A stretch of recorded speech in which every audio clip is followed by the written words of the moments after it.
హరే కృష్ణ అండి, పద్మావతి కిచెన్కి వెల్కమ్ అండి. ఈరోజు మీకు అటుకులతోటి పోహా చేస్తున్నానండి. ఇది నేను ఒకసారి బెంగళూరులో తిన్నాను, చాలా రుచిగా ఉంటుంది. ఈ అటుకులు ఈ మాత్రం వచ్చి కడిగేసాను, 2 సార్లు కడిగేసి వడదేసాను. తర్వాత దీనికి కావాల్సిన ఇంగ్రీడియంట్స్ ఏంటంటే వెజ్ అటుకులు పోహా చేస్తున్నాను. ఇవేమొచ్చి బంగాళదుంపలండి. అవి తరిగాక మళ్ళీ నల్లగా అయిపోకుండా కొంచెం ఉప్పు పసుపు నీళ్ళలో వేసి ఉంచాను. ఇది క్యాప్సికమ్ ఒకటండి, అలాగే క్యారెట్ ఒకటి, 2.5 పచ్చిమిరపకాయలు వేసానండి. కారం కావాలంటే మీరు వేసుకోవచ్చు. అలాగే కొంచెం బీన్స్ అండి, కొంచెం కాలీఫ్లవర్.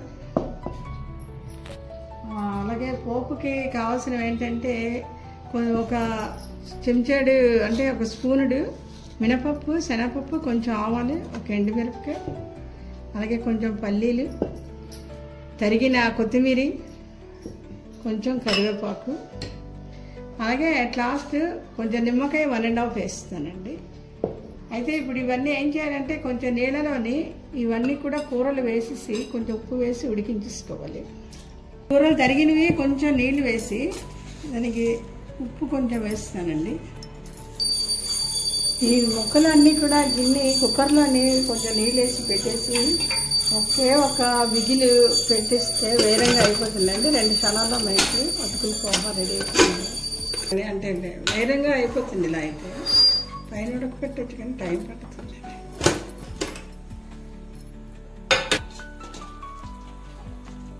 ఇక కొంచెం ఈ మాత్రం నూనె వేసానండి, 2 చెంచాలు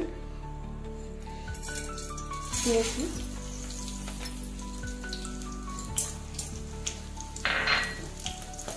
ఎండుమిరపకాయ,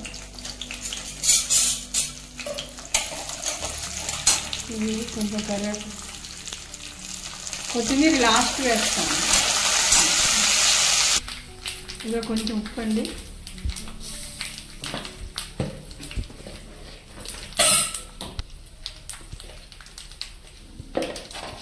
పసుపు. ఇప్పుడు ఈ కూరలో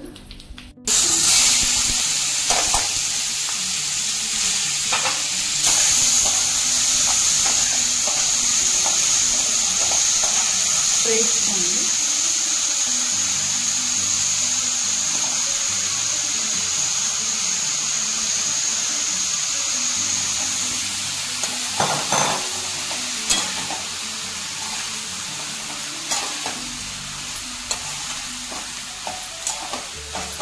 ఈ వాటర్ కూడా ఇందులో కొంచెం వేసిస్తే బాగా మెత్తగా ఉంటుందండి, పెద్దవాళ్ళు కూడా తినచ్చు.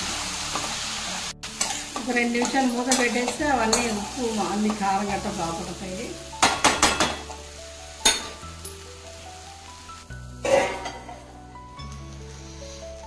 నిమ్మరసం 1.5 వేస్తానండి.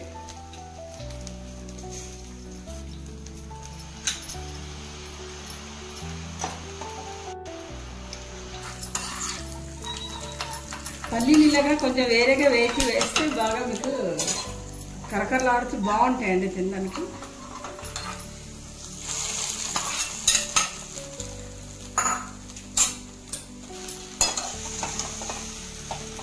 ఇప్పుడు ఇందులో ఈ కొత్తిమీర తరుక్కున్నాం కదండి, నేదలు వేసిస్తామండి. అంతే అండి, గుమగుమలాడుతూ అటుకులు పోహా చాలా హెల్దీ రెసిపీ అండి. ఇది తిన్నాక 1 గంట 2 గంటల వరకు మీకు ఆకలి వేయదు. ఇగటండి గుమగుమలాడుతూ మీకు అటుకుల పోహా రెడీ అయిపోయిందండి. మీరు కూడా ట్రై చేసి కామెంట్ పెడతారు అనుకుంటున్నాను. హరే కృష్ణ.